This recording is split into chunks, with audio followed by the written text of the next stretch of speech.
So I was going to do a video on Isshin, Kisuke, and Yoruichi a long time ago. It was supposed to actually be this crescendo, where I would start off by covering those three, then I would cover Aizen because Aizen's obviously stronger than them, and then he gets ascended forms on top of that, and then the climax would be with Dangai Ichigo coming in and just flattening all of that, right? But I jumped the gun with the Ichigo and Aizen video, so now I gotta kind of backtrack and cover these three characters, which I still want to do because I feel like they're all downplayed in some regard. Kisuke probably not to the same extent that Isshin and Yoruichi are, but Isshin's definitely the easiest one to cover, so that's why I'm going to be doing him first. Basically, what I feel happened with Isshin is that people look at some of his showings and they're like, he has these really powerful showings, but they just don't want him to be this strong, right? Or they just can't believe that he would be this strong. It's kind of like the characters of Mifune and Hanzo from Naruto, which, by the way, I've been singing their praises for like the last 2 years, so I've always been on that wave, and people are just now getting on it. But if you don't know who these characters are, Hanzo is the ex-leader of the Rain Village, and he demolished Jiraiya, Orochimaru, and Tsunade all at the same time. And when Jiraiya heard that Hanzo was killed, he was like, that's literally impossible. How could somebody kill Hanzo? He's such a beast. How did this even happen? So it was like, it wasn't just that they were young and inexperienced, they still held him in really high regard. And then Mifune comes in and he just boxes up Hanzo real quick. I mean, sure, it's a pretty decent fight, but he still beats him. And people are like, there's no way that this samurai who doesn't use chakra is this strong. But if you're looking at it from Kishimoto's perspective, he's thinking, right, like, I gotta make the leader of the samurai really powerful, but I can really only give him one fight. How do I make him look impressive and so people will take him seriously? Oh, I'll have him fight Hanzo, who we kind of already know is like super impressive through like all of his lore. And it's the same thing with Isshin. He only has 3 fights in the series, really. The first is against Grand Fisher, which is an excellent setup for how powerful he's going to be in the future. There's his fight in the past with White, which really doesn't do much for him power-wise, because his last fight with Aizen more than makes up for anything that he's lacking in the series. So that's what we're going to cover in this video, and hopefully by the end of this you guys have a new respect for Isshin, because this dude is actually just an insane beast of a man. So Isshin's first major fight is more of like this narrative setup. I know that nobody really considers Grand Fisher to be this awe-inspiring, huge, massive threat, but I need you to go back to like the Soul Society arc and kind of put yourself in the same mindset as someone who might be reading it on a week-to-week basis, and you know, they only have this much of the series open to them. So Grand Fisher returns, and we know that Grand Fisher is this hollow that gave Ichigo this horrendously hard time in battle. Like, they both exhausted all of their options against each other. Grand Fisher was beaten to hell, and he had to pull out a second body just to escape, and Ichigo was going to bleed out without the assistance of Rukia. And not only that, there is this personal grudge between the two, because Grand Fisher is the one who killed Masaki. At least, that's what we knew at the time. We didn't know that, like, Yuha sniped her with the Ashwallen, but, you know, that kind of would ruin the mood, right? And as Ichigo's getting stronger and reaching the level of these captains, you know, like, when he flies in to save Rukia the first time at the Repentance Cell, Jushiro's like, this is the spiritual pressure of a captain, and Ichigo doesn't even have Bankai yet, and he's still wounded, so he's catching up to these captains, and then he unlocks Bankai, and had he wanted to, he could have gutted Byakuya at the very beginning of that fight. So Ichigo's been getting ridiculously powerful, but at the same time, Grand Fisher is undergoing the process of removing his mask. He's undergoing that Arankar process, and when he comes back to Karakura, he's like, alright, I'm ready to scrap with Ichigo. And we learn that he's also comparable to a captain. Now, Ichigo's feats are probably a bit better than just being compared to a captain, because Ichigo could have gutted Byakuya. But it's setting up that, like, the two of them are reaching similar plateaus, right? Like, Grand Fisher is the rival for Ichigo, basically. And so he comes in, he's like, alright, now that I'm at the level of a captain, I have this massive Zanpakuto, I'm gonna kill Ichigo Kurosaki. And then Isshin steps in, and he's like, nah,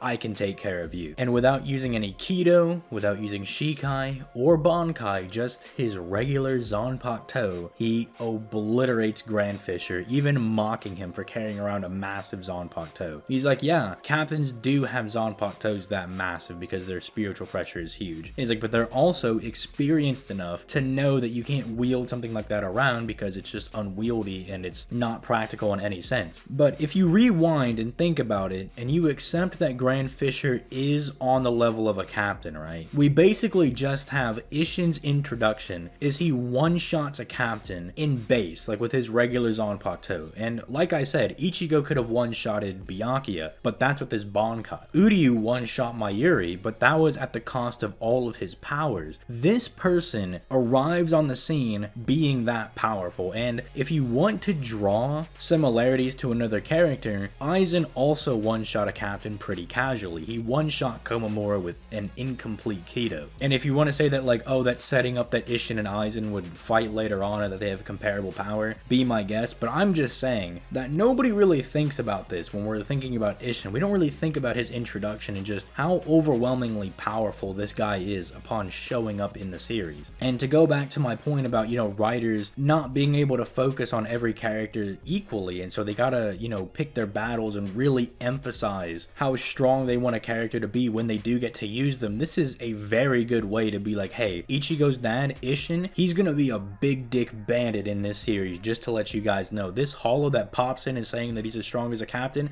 ain't nothing to Isshin. One shot that man, didn't need any assistance, didn't need Bankai, didn't need Shikai, didn't need Kido. He just chopped him in half. And that's Isshin's introduction, and it only gets better going forward. So I am going to be skipping over Isshin's fight with White in the past because yes, Aizen does admit that with Bankai Isshin could have killed him, but for one, this is just not nearly as impressive as Isshin's fight with Aizen, which we're going to get into next, and I don't really feel like having to explain the whole like White is not as strong as Full Hollow Ichigo, because people look at White and they look at Full Hollow Ichigo and they're like, hey, they both have horns, therefore they're the same strength, right? It's like, no, long story short, while that White is the basis for Ichigo's Hollow abilities, it still lacks Ichigo's Shinigami abilities, and the White Ichigo that actually lives inside of Ichigo was training to take him down. So he was actually honing and sharpening all of his skills that he already had innately. So he should be way stronger than just some random rampaging Hollow.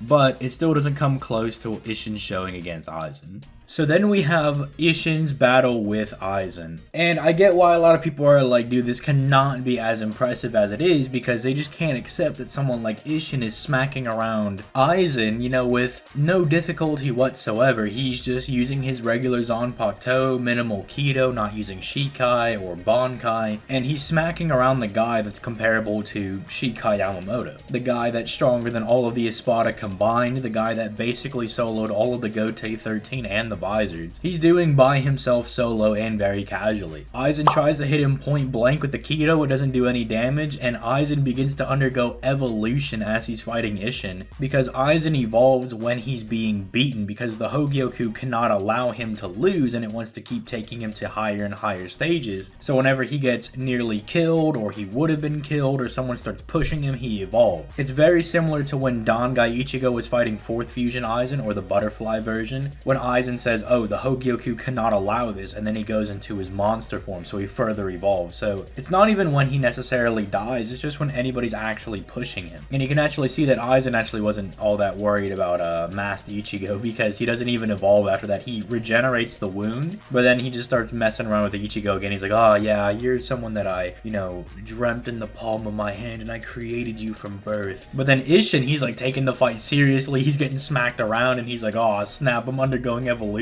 now. And what's even better is that Isshin actually puts up a really good fight against 2nd Fusion Aizen as well, alongside Yoruichi and Kisuke. In fact, they even crack that man open like an egg and do some pretty heavy damage to him. And if you really want to take this a step further, you could say that Isshin tanked a hit from 3rd Fusion Aizen, because from what we see, the three of them get, you know, quote unquote off-screened when Aizen is coming into his 3rd fusion. So if you want to say that that's when the tables turned on all of them, like they're all fighting 2nd Fusion Aizen and they're doing pretty well, like, you know, with teamwork they're able to crack that man open and they're able to get the advantage over him. But then as soon as he goes into his 3rd fusion, you know, everybody gets one shot. Well, Isshin gets up like 2 seconds right after that. Like he's just like, he gets up and he's like, well, we gotta go deal with this man, we gotta go fight him. And if that's the case, that means Isshin just kind of shrugged off an attack from 3rd Fusion Aizen. Again, this dude is still fighting in base. The most he's brought out is Getsuga Tensho. So all I'm saying is, like, really do just consider that Isshin's capable of fighting not just base Aizen, not just second fusion Aizen, but potentially third and above as well, since he does have his Bankai and he does allegedly have Mugetsu as well. The only thing that's really iffy is, like, if Isshin had all of this, why did he not